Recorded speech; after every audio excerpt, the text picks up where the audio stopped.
Ladies and gentlemen, boys and girls and super intelligent shades of the colour sky blue pink, thank you for joining me once again, where people continue to be wrong on interwebs, don't they?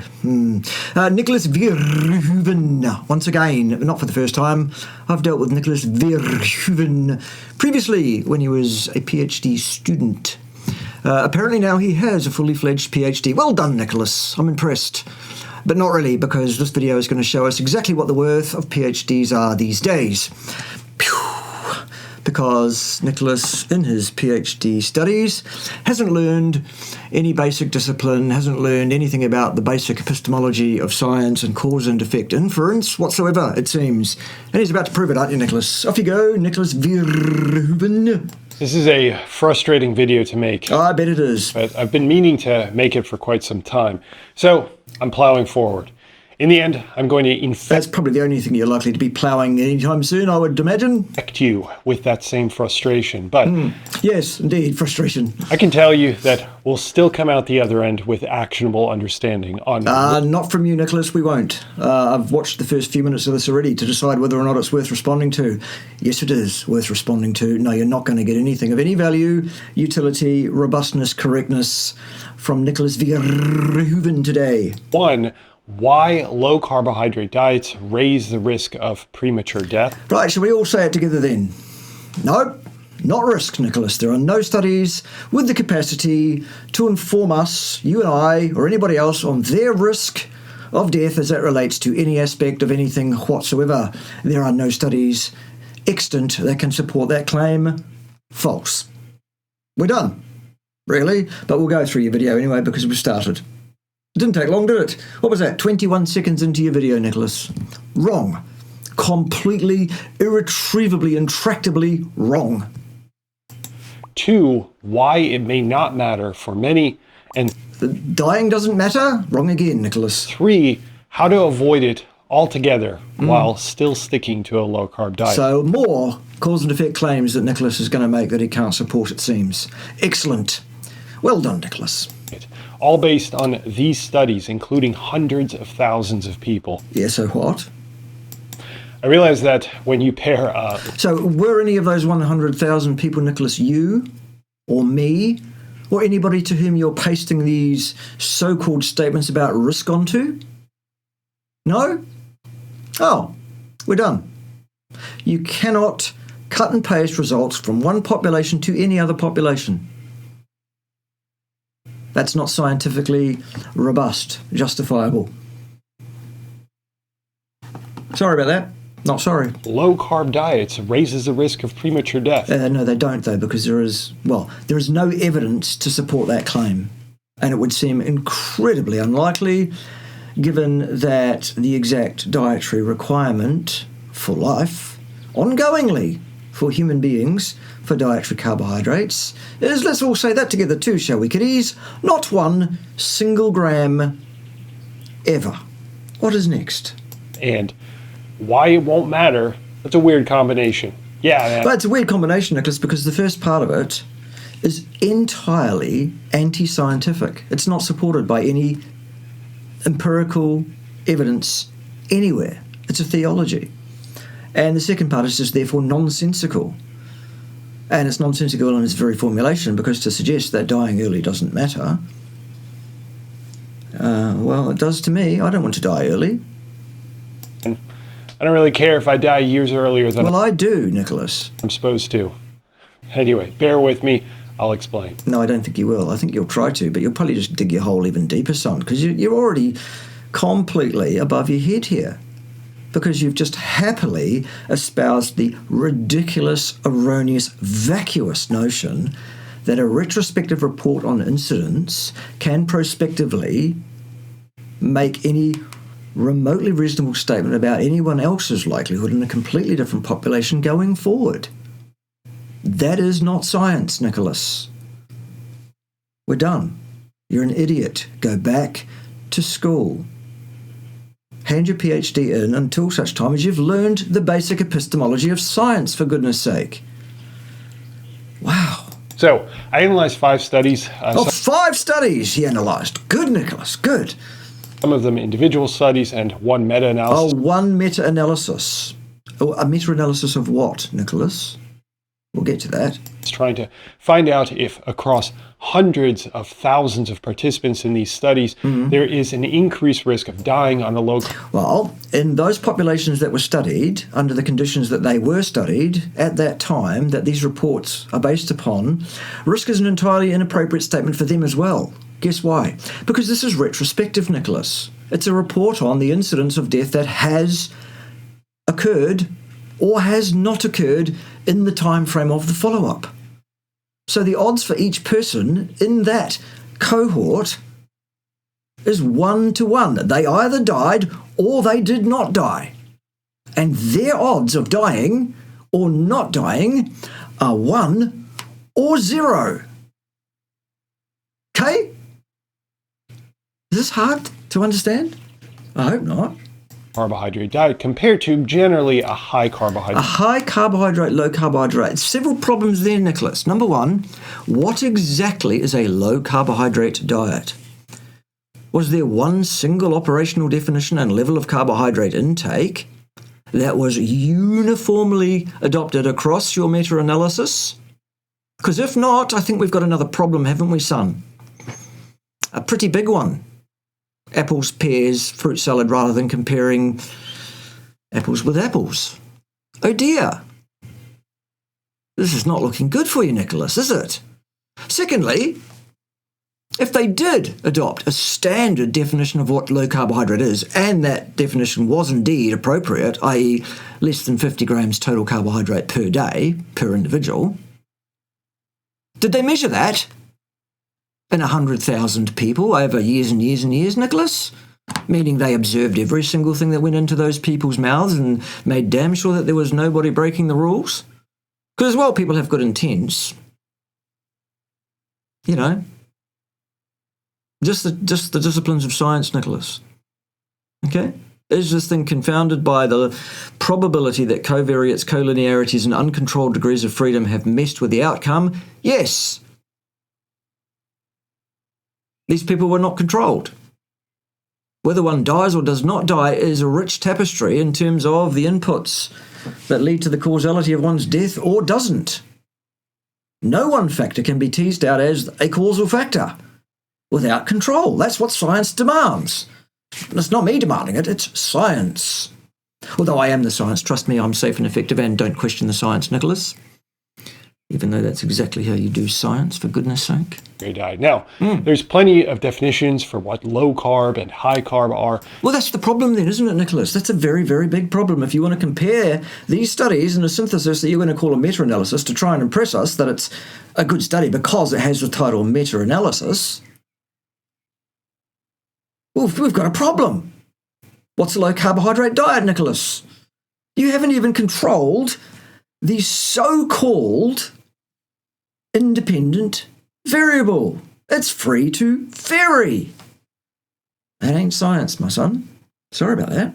Not sorry. And we'll get into what that means. But let me give you a brief overview of the results of these analyses. All right. Well, why bother? Because you don't have a valid gauge on what people put in their mouths, chewed up and swallowed, Nicholas. You have participant respondent data, filling out forms on surveys at whatever interval of time. Can you remember what you had for breakfast last Tuesday, Nicholas? Let alone what your eating patterns were accurately for the last 5 years, if that's how, even if the studies did check in on a 5-yearly basis, which I think none of them probably did. Are you seeing the problems here, boys and girls, ladies and gentlemen? I hope so. Nicholas is talking about anti-science. He's talking about propaganda here. He's talking about smoke, mirrors, obfuscation. Look over there, shiny thing. But he is not engaging with the required disciplines of the epistemology of cause and effect inference. Not even close. And yet he's using the term risk, which necessarily implies a mechanism. Ergo, a cause and an effect according to a mechanism. Are we done? Seems like Nicholas is not. He's got a lot of this video left. Just Just nearly 10 minutes of it. Goodness. These analyses indicate reduced risk of No, they don't. They say they indicate risk. They don't, Nicholas. They are incapable of reporting on anybody's risk. These are retrospective reports, still, of incidences that have or have not occurred definitely. Still.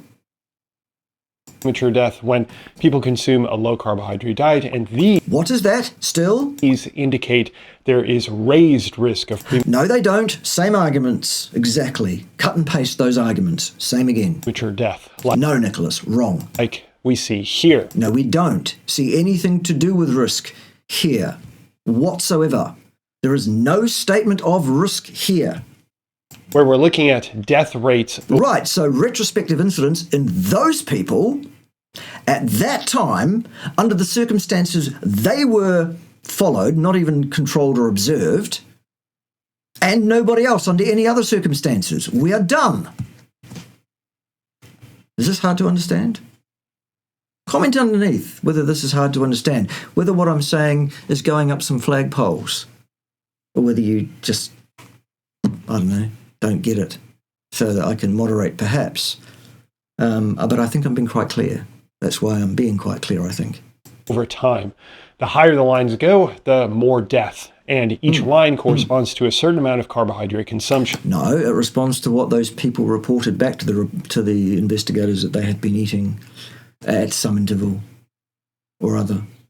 That's all. Nothing else, Nicholas. It has no gauge whatsoever on what people actually did eat. None at all. People lie on such things. All right? What's next? The purple line there, the Q4, is the lowest carbohydrate condition. No, it's what those people reported and put themselves in that category. Also, even if that were accurate, which it almost certainly is not, did you control, or did they control, every other possible contributory degree of freedom, confounds, covariates, collinearities, that could possibly indicate an invalid assertion of cause and effect? No. We are done. Those are the rules of science. That is the epistemological standard. Perfectly okay to report this is the incidence of death that occurred or didn't occur in these people at that time under those circumstances, period. As soon as you write the word risk or make any prospective statement from this data set, you are now an anti-scientist. You have stepped out with the epistemological disciplines of science. Ergo, you are not someone who is competent to profess on science and should immediately cease doing so, Nicholas Verhooven. Clearly indicating increased risk. Clearly indicating absolutely no such thing as I've just explained. You absolutely incompetent child academically, with wet ink on your PhD certificate still, a certificate that you ought not hold, Nicholas, because it is quite clear you are incompetent to talk about the epistemology of science. Ergo, you have no place putting yourself forward as any kind of expert on any topic related to science. Sorry about that. Not sorry. Of death. No. Let's have an ad, though. What could you do with a metal 3D printer? Ooh. Introducing Print some metal? Metal X, the Yeah. easiest way for you to go from design to Bored. So, how do we square all that mixed information? Well, I just did, Nicholas. I've just squared it all away for you. Perhaps one of these days you'll sit down with both ears open, both eyes open, and your mouth shut and watch this carefully.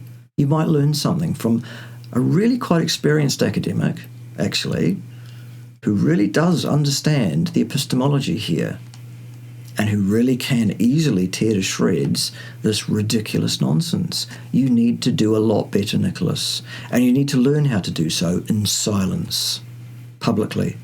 Because, frankly, son, as it stands, you're an embarrassment to yourself, the school you went to, your parents, your community, and your country at large. You are an absolute disgrace, Nicholas. You are personification of absolutely everything wrong with how academia has utterly lost its way in the most destitute fashion in the last several decades. This is absolutely case in point right here. This boy holds a PhD. Incredible. Why don't studies agree? Because they don't have a standardized definition of what low carbohydrate is. That's a problem still. And because they don't measure carbohydrate intake, they take the word of people who say, oh, no, I hardly eat any carbohydrates at all, or yes, I eat quite a few, without actually observing that, controlling that and looking at it. All the covariates, confounders, collinearities and things that mess with the ability to profess on cause or effect are not controlled. Ergo, it's not appropriate to make any statement whatsoever about risk or even write the word risk in your paper, except to suffix that with, we're not talking about risk in this paper or all these results because this study does not have the capacity to inform upon risk. Okay? We don't really need to watch the rest of your video, but we will. Off you go, Nicholas. Or someone screams, funding! It has nothing to do with funding.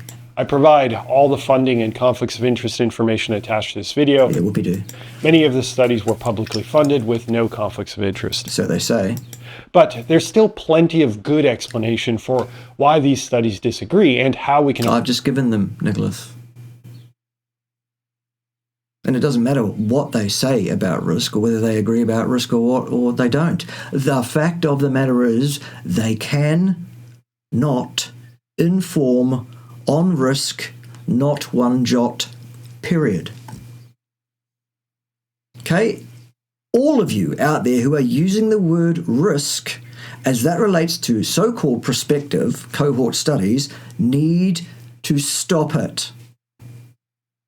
You need to stop. These studies cannot inform on risk.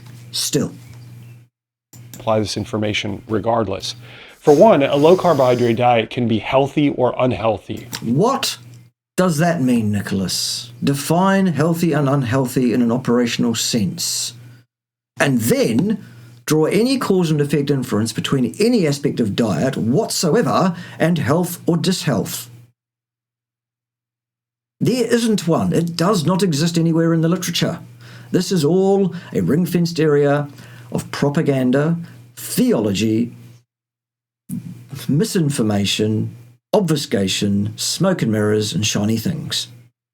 Nothing to do with science. Which one analysis delved into. Essentially, they broke up 37,000 people's data into two buckets, healthy or unhealthy. According to what?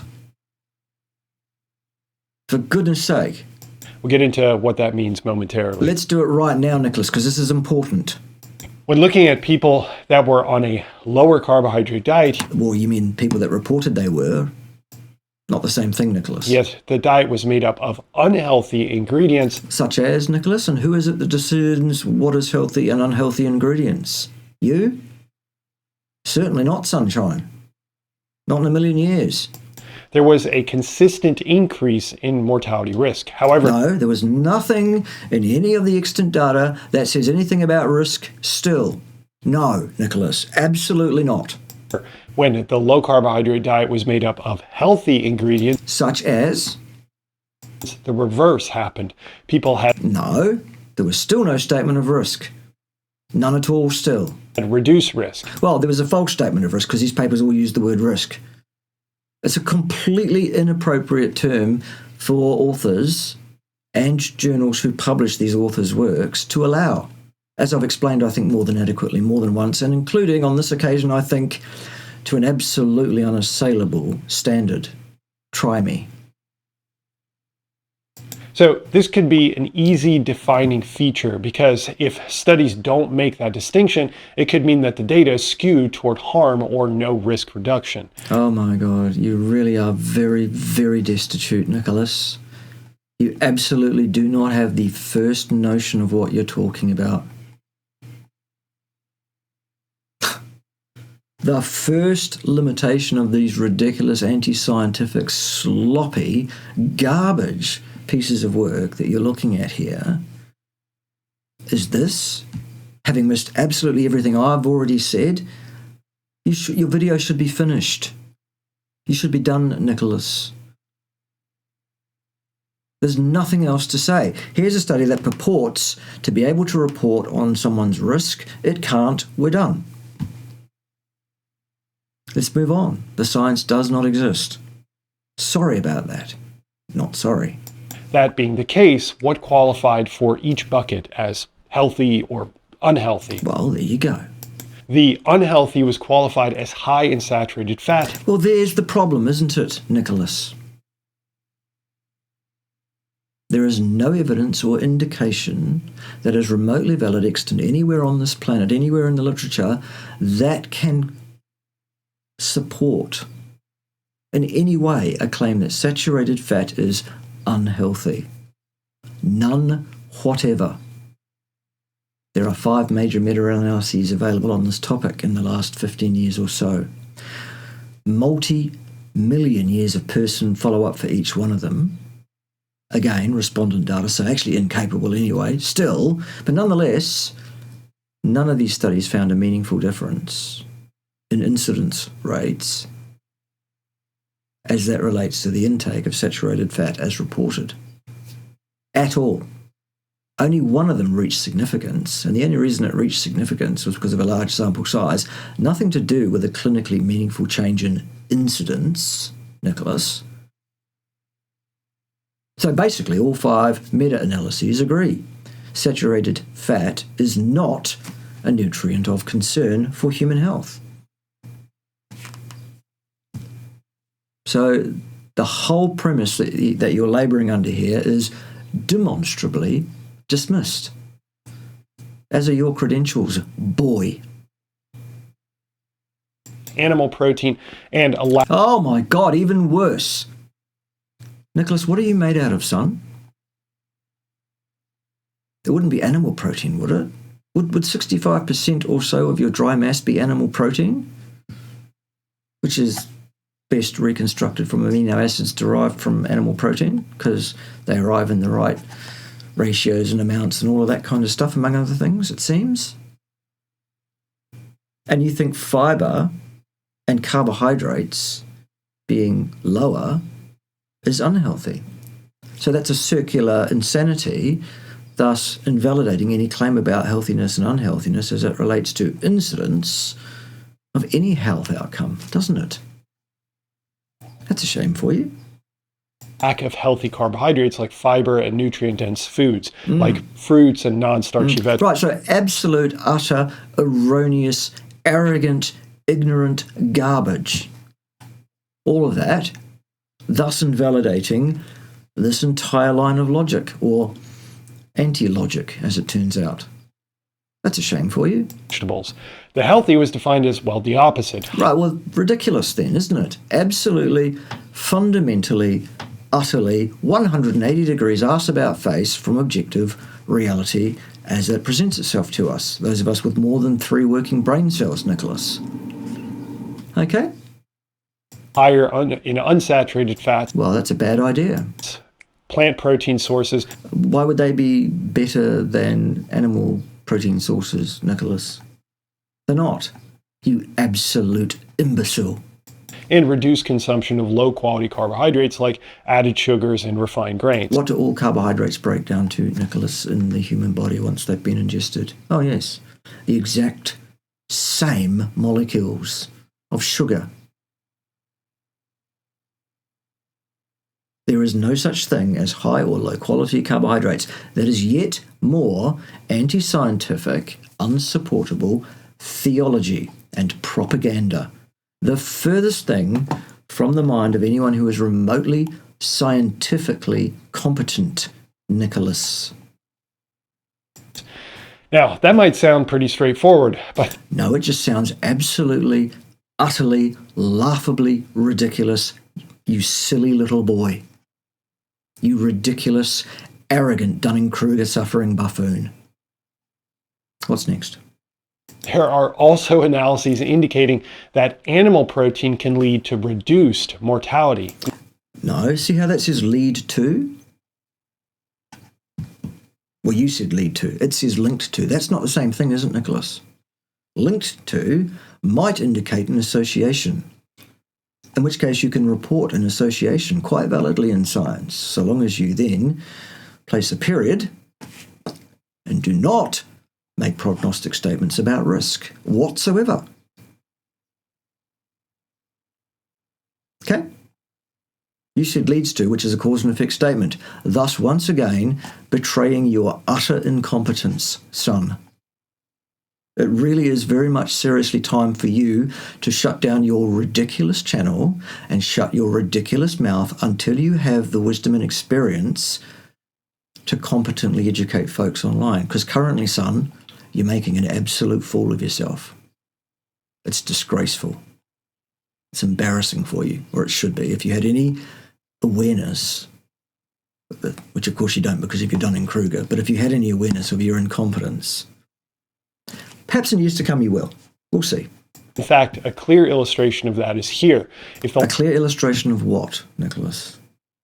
What do you think this is a clear illustration of? See, it says hazard rate. HR stands for hazard ratio on the y-axis there. That means this is a synthesized statistic. This is not based on what was actually observed in terms of mortality. Also, the y-axis is basically misleading because if you look, it doesn't start at 0. It starts at 0.8, 0.9, 1.0, 1. Okay, so it's supposed to make this result look much more meaningful than it is. Also, there's a lot of noise around that signal, the 95% confidence intervals. See, how can you have a 95% confidence interval around whether someone is dead or not? This is a retrospective study on who died and who did not die, from which they are now making prognostic statements about risk going forward, which require apparently a 95% confidence interval around, despite the fact that actually the 95% confidence interval should be infinity in both directions, because these studies are still, Nicholas, incapable, absolutely, utterly, woefully, completely, unassailably incapable of informing anybody on any aspect of risk at all. Still. Goodness gracious. What's next? Lines that drop below 1 on the vertical axis there, that means that there's reduced mortality risk. No, it doesn't. It means nothing of the sort, as I've just explained. And we're looking at increasing amount. Whose risk, Nicholas? My risk? Yours? Auntie Floss? My friend and colleague, Lord Edward Yellow, King of the Bears, Prince of Pimbatia? His risk? Pim Queen of Pirates? Hers? Whose risk are you talking about, Nicholas? For goodness sake, son. Amounts of animal protein and fat on the horizontal axis. Which? Based on animal protein and fat. So you've got a composite measure on the x-axis. Are we done? Does this look like anything remotely akin to science to any of you children? Or even any of the adults that might be watching? The grown-up folks? Perhaps the super-intelligent shades of the colour yellow? Do you guys see how that's not science? This or that? This and that mixed together? As compared to some other thing that's a made-up statistic? Isn't this awesome? I love science, me. This is not it, by the way. Clearly, a little and even a moderate amount of animal protein indicates reduced mortality. No, clearly Nicholas Verhooven is an incompetent, stupid little boy with absolutely no idea whatsoever what he is talking about. Because he's still talking as if this little chart here tells us anything about science at all. Or anybody's risk going forward of anything, let alone their death. Because it can't, Nicholas, remember? Still? Dear oh dear. Risk. A lot of people say, oh, I'm just a science denier. That bald guy from New Zealand is just a science denier. Nope. I'm the bloke insisting on the science. All right? This isn't it, is it? If you've got more than 3 working brain cells, you're with me on this. Please comment below that you have more than 3 working brain cells and you're with me on this. Let's blow up the comment section in this video because it needs it. We need to get the word out there about how stupid, arrogant, and ignorant buffoons like Nicholas Verhooven is. This is beyond a joke, isn't it? Really is. Which then rebounds back up, losing the benefit at higher consumption. No, there's no benefit because benefit is a cause and a fixed statement, which this study is incapable of making about anything. Still, this is a pretty little graphic. That's somebody's wet dream, Nicholas, is what this is. This is not actually a report on any aspect of science to the scientific community. This is a trap for young players directed at people as stupid as you are. So, how do we square that? I just did, I think. In the last, how long have I been talking? I've been talking for 30 minutes now. I think I've squared this away more than adequately for anyone who has a functioning brain cell, even one. You're with me on this, if that's the case. Analysis indicates increased risk of death and... No, still no, Nicholas. No matter how many times you say risk of death, or risk of anything else, none of these studies have that capacity, capability, or ability. No. Wrong. False. Rubbish. Child. The other says, whoa there, buddy. It might be dose dependent. Oh my God. So very stupid. So very, very stupid. He has totally missed the absolutely 100% invalidating flaws with the pseudoscientific slop, and he's now labouring to point to some minor issues in an otherwise really good study. Or that would be issues if the study was otherwise really good, is what I'm trying to say. These studies don't need these little nitpicky things, Nicholas. We can dismiss them completely out of hand. As soon as one of these papers writes the word risk or infers any prognosticability of any kind, we are done. Nope. Study can't do that. Finish. What is next? Some is good, too much is bad. Keep in mind that this is all done after adjusting for potential other... Right, well, let's talk about that, shall we? Because a person either dies or they don't die. You can't adjust whether someone died or whether they didn't, Nicholas. You follow people for 5 years, 10 years, 50 years, whatever it is. Any number of those people will die, and any number of those people will not die. You cannot adjust those. They are facts. As soon as you do, we're done. We are no longer engaging in science. We're now engaging in fantasy. We're engaging in fabricated outcomes, which, Nicholas, are not science, nor scientific in nature, are they? No. All right? Good. What's next? Factors like these. Well, while a lot of that mix-up is echoed in other studies, most only break out total protein and also indicate increased mortality risk. No, they fucking don't. Still. Not at all. Still. But there is one study that I think is better in a few different ways. Yeah, but Nicholas, you're completely and utterly incompetent. So why would we take your word as to what's a good quality study? You clearly do not have the basics at your command as to what is even remotely valid as an indication of science of any kind. Because this ain't it either. And gives us far clearer answers. No, it doesn't. And that's this one. This one actually echoes what the others mostly say, but it addresses some methodological issues. So it actually kept people in labs under control, lock and key and observation 24 hours a day, 7 days a week, did it for years on end? Excellent. That's a study I've not heard about hitherto, Nicholas. I'm glad that that's been done now. Is that what they did? That I won't bore you with unless you're a Physionic insider. In that... Oh, right. So we've got to pay Nicholas some money to find out why he thinks this is a good study. Let me save you the time of reading it, boys and girls. They did not do that. Okay? Confounds, collinearities, covariates, uncontrolled degrees of freedom. We're done. Still. That analysis, the researchers compared more vegetable-heavy versus animal-based food-heavy. What does that mean, Nicholas? And did they observe under control? No? We're done.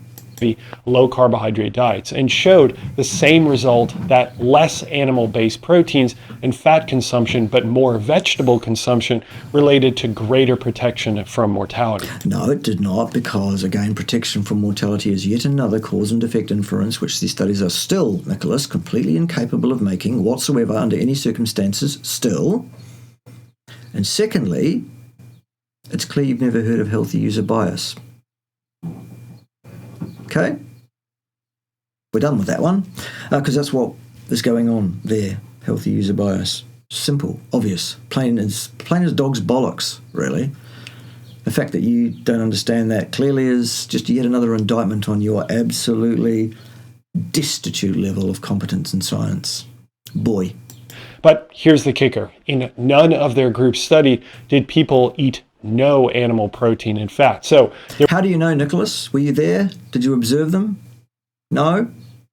Neither did the authors of the paper that you think is really good, Nicholas, still. There was a protective relationship. No. Wrong. Protective relationship is yet another cause and effect inference. Cannot be supported by this study still. Consuming some while prioritizing vegetable consumption. Rubbish. The bottom line is that in most of these studies, eating a small or to even a moderate amount of animal... No, before you say anything, Nicholas, beyond that point, none of these studies observed what people ate. None of them. Okay? Why can't you understand this? Oh, that's right, because you are destitute of competence and understanding of the scientific methodology and the requirements, the disciplines of the epistemology of cause and effect inference making. Ergo, you are in no position to hold a PhD certificate, and you are an embarrassment.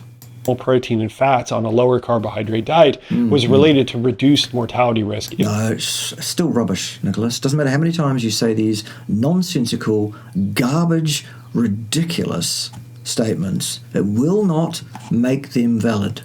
They are still invalid. Completely invalid. Utterly invalid. End of. Still. Accompanied by an emphasis on vegetables and other plant-based sources as well. Rubbish. That's the worst thing you can possibly do, just about. The worst thing you can do is eat seed oils. Well, I'll dive deeper into the details in just a minute. Do it now, Nicholas, so that we can put you right where you're wrong. And that is going to be absolutely everywhere, isn't it, son? Now, there is one more massive, game-changing criticism of all these studies that I'd like to address. Because all right, good. This will be interesting then.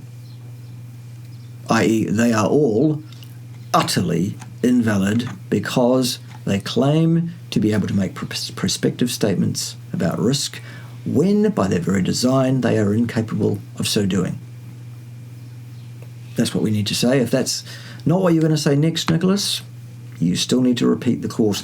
Actually, in fact, what would probably happen, because when I was working in academia for many, many years, Nicholas, I had the ability to exclude any student who wanted to resit one of my papers on the basis that I did not believe that they would pass a second time either, thus making it unethical for us to take their money again.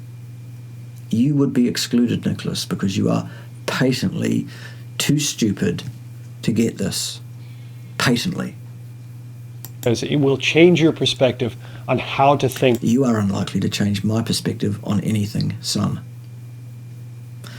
If you are changing anyone's perspective on anything, it is people who are moderate at best to probably slightly below IQ, who are impressed by your PhD certificate and think that you know stuff about things when it's clear and patent to anyone with any intelligence that you don't. That's what's going on here. About what we've just been over and our takeaways that we'll get to shortly. I'd like to address that next, but keep in mind that I'm trying to keep these videos shorter based on feedback. I'll tell you how to keep them shorter, Nicholas. Stop making them. Because you're just utterly, woefully out of your depth. Irretrievably, woefully out of your depth. So I have a much more detailed analysis going over low-carb cancer relationship, the cardiovascular disease relationship, if age plays a factor, physical activity, and more. That is in an extended analysis that's available for the Physionic insiders. Right, so pay Nicholas money to hear his absolutely destitute, incompetent, excremental musings.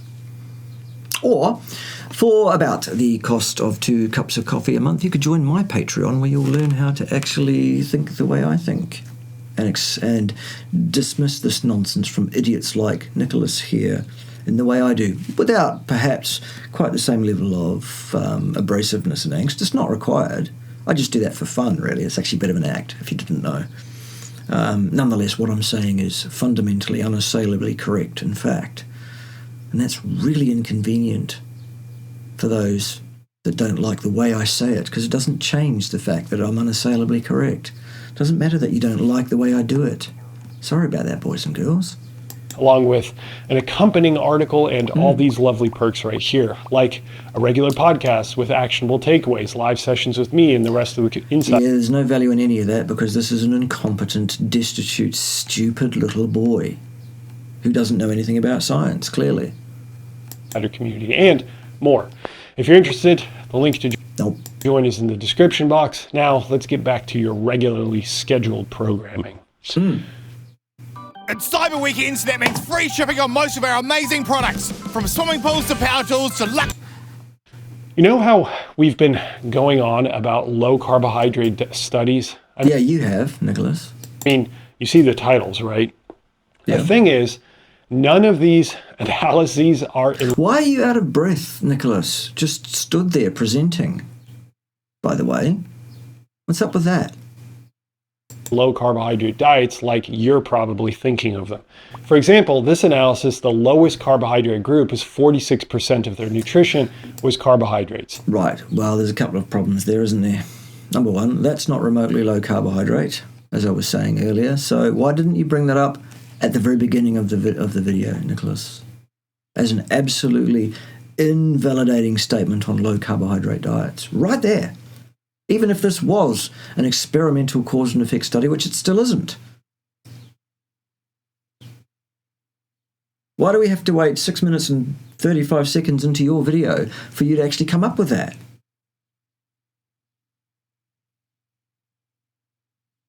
I'm lost.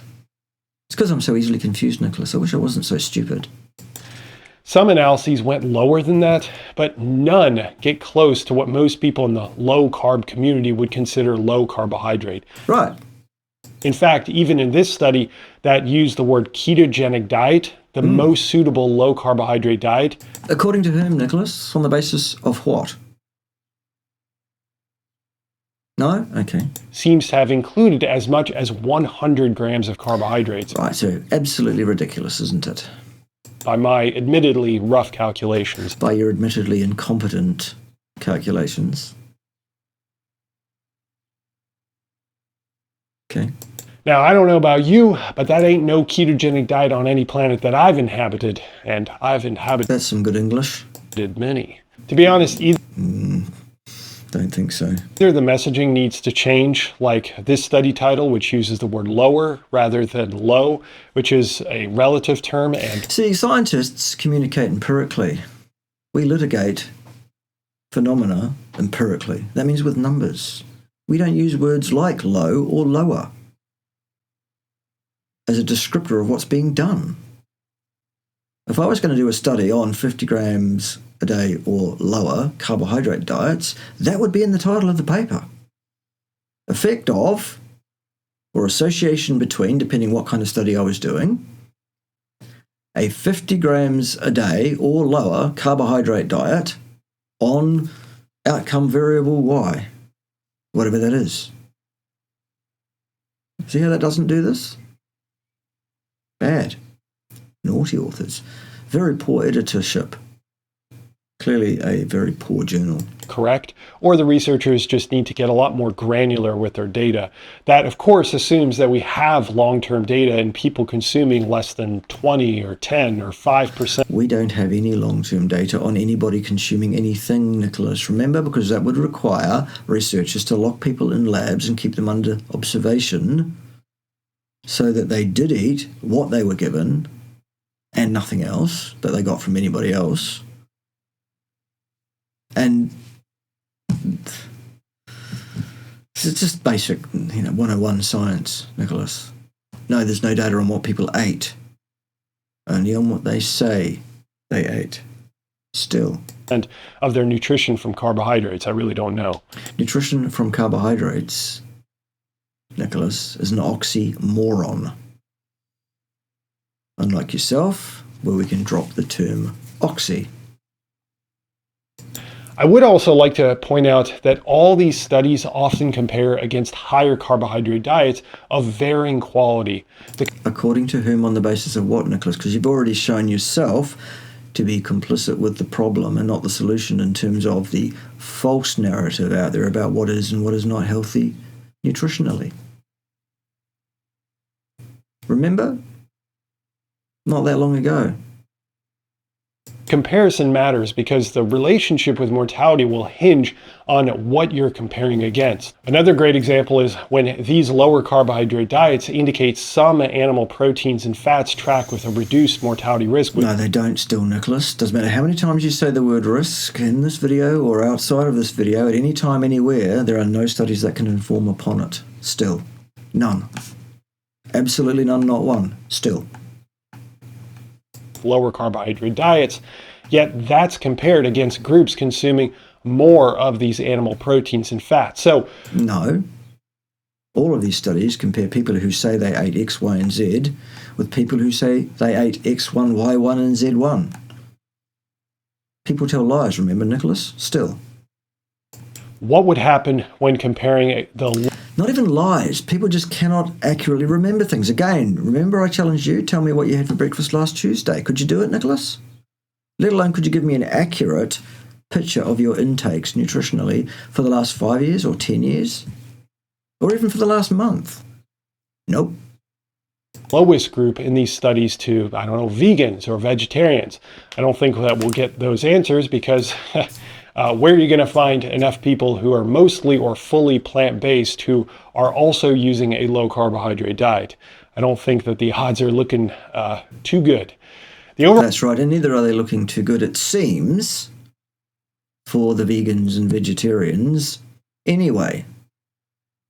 See how I didn't make a cause and effect statement there? I said, it seems. That's my disclaimer. I'm still unassailable.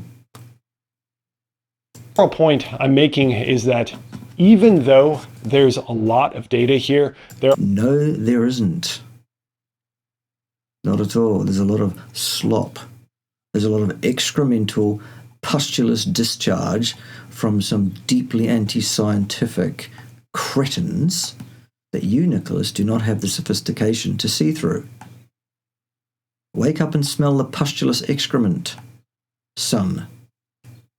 there are limitations, some of which... Oh, are there? Well, good. I'm glad there's someone here that can tell us about these limitations that you've utterly failed to get to whatsoever, Nicholas. I can't spend more time on getting into right now. Well, you absolutely should, because that's the whole point, isn't it, son? Oh my God, are you serious? What have you been smoking? Can I get some? I don't think I want any of that. Anyway, if it makes you that stupid. No. So, what I'm trying to say here is that these studies have massive limitations. Like complete invalidity. Invalidity? You know what I mean. Completely invalid studies. Invalid, I don't know. What's the word? Can't even think of it. It's because every time I listen to Nicholas for more than 5 minutes, it reduces my entire capacity. I get stupider by the minute listening to this absolute dumps.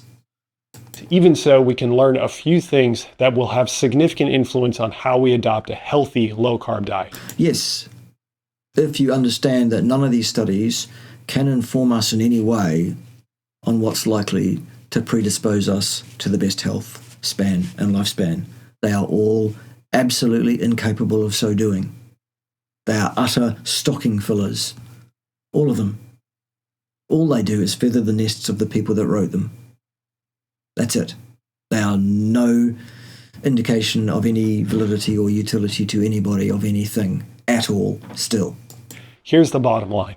Oh, good. I'm glad you've got to the bottom line. Finally. One, while these studies don't look at low carbohydrate diets, Or, in fact, any kind of diets whatsoever, because they actually don't observe. like most people use them, they still give us valuable information on the trend. No, they don't, Nicholas, because now you're going to start extrapolating, which is yet another schoolboy error that any remotely competent scientist would tell you is an inappropriate thing to do.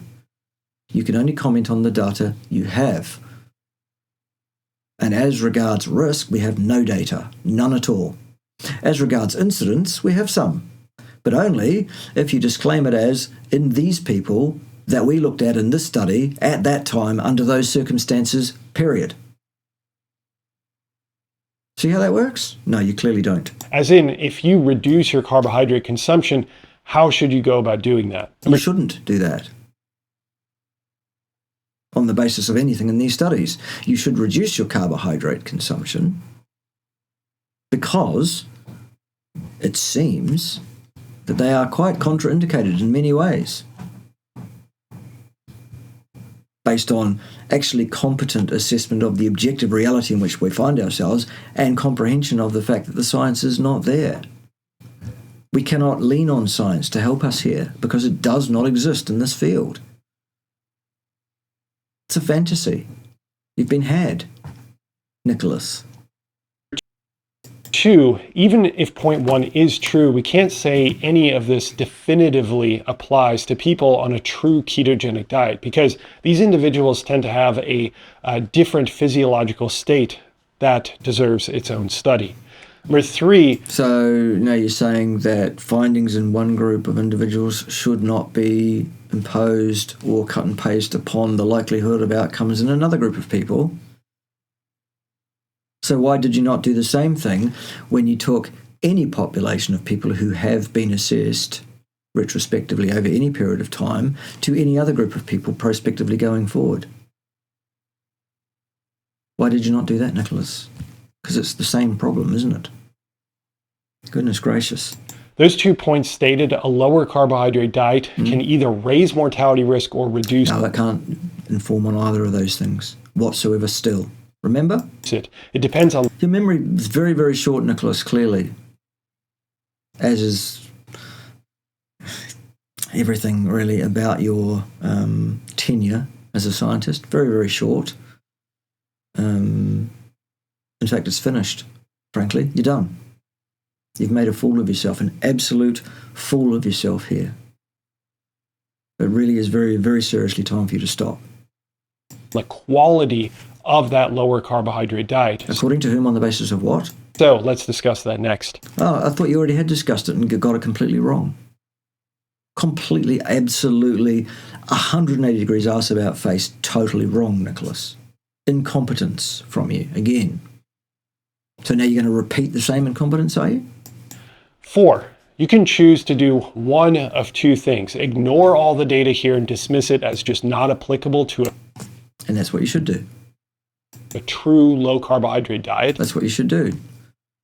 That's totally invalid, anti-scientific, excremental, pustulous slop. None of this is science. None of this is of any value whatsoever. None of it.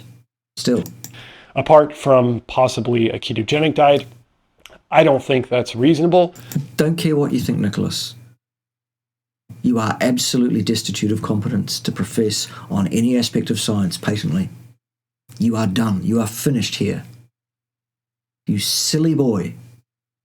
My guess, and it's just that, an educated guess. No, it's not educated at all, Nicholas, clearly. You've made that absolutely patent here. Unescapable. Unmistakable. You have been miseducated. Is that these trends would scale even at lower carbohydrate diets. Well, show us the data that backs that claim up. Oh dear, it doesn't exist. Shut up, Nicholas. Seriously, son. Seriously. This is beyond embarrassing for you now. More in line with what people think of as low carb. Or 2, accept the trends in the data. Basically, if you go low carb, Well, hang on. How do we know anyone went low carb in any of these studies?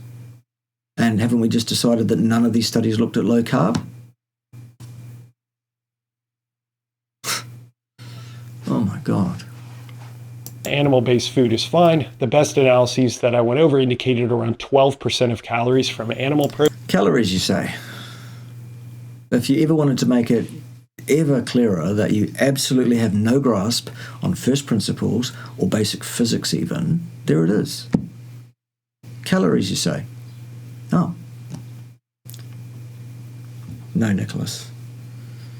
Metabolism has nothing to do with calories. Nothing whatsoever. You cannot actually take in calories from the diet. It's impossible physically. It's against the laws of physics, Nicholas. For goodness sake. Proteins, that's 60 grams on a 2,000 calorie diet. No. Invalid. There is no such thing as a 2,000 calorie diet. You still cannot consume calories, Nicholas. None at all, ever. It is still against the laws of physics as we understand them. Still. Doesn't matter how many times you say calories, calories, calories and put a number on them, the answer is going to be no, Nicholas. Impossible. Wakey, wakey, smell the bakey. That number will increase if your metabolism is higher. No. Because you still cannot consume any calories ever, not one. And beyond that, de-emphasizing saturated fats while emphasizing unsaturated fats, as well as making sure... There is no indication that that's a good idea. There is every indication, it seems, that it's not a good idea. For a number of reasons I've been discussing for only about 7.5 years publicly on the YouTubes. Perhaps go and look back through that, Nicholas, and learn something. Anything at all would be handy. To fit plant-based foods in the mix. Do that in silence without making any more videos, son. So here's a list of the foods that would be plant-based but high in unsaturated fats. Oh, for God's sake. People can look this thing up for themselves if that's what's of interest to them, Nicholas. They don't need you to list those things on the screen. For goodness sake. This is everything that's wrong with so-called academics these days. Goodness gracious. And a final point on food choices to slant your lower carbohydrate diet. Well, all bad ideas, it seems. To be in line with reduced mortality, making sure... No, that's a cause and effect statement. Again, still not supported by anything that's extant in the literature on this planet still. Sure that you consume higher quality carbohydrates. According to whom, on the basis of what, and what would make them higher quality? Shall we wait? That's the same sound I get when I say, Nicholas, come and debate me face to face, son, on this. Grow a set. Come and face me to deal with your ineptitude, your Dunning-Kruger, your arrogance, and your incompetence. No? Oh, okay. With the little bit of carbohydrate allotment that you have. What's a little bit, Nicholas, when it's at home? If any, things like these, especially fiber-rich sources where possible. And 5, finally just know that there's a lot to still collect data on and refine. So, like anything at all to do with risk. And it never will be collected, Nicholas, because ethics committees don't like those kind of experiments that would be required to make any statement about risk. Okay? So, this isn't the end-all, be-all analysis, but... No, it's just absolute nonsense from a boy in short pants, academically. Incompetent boy in short pants. Ridiculous buffoon. It's the conservative conclusions that we can make based on the current literature, acknowledging its limitations. But you haven't done, Nicholas. And they're not limitations, they are absolutes. They are invalidating flaws. We're done. You're done. We're finished. Good night from me, and good night from him. Good night! Join us next time when someone will be wrong on the interwebs, because it really doesn't look like slowing down, does it? No.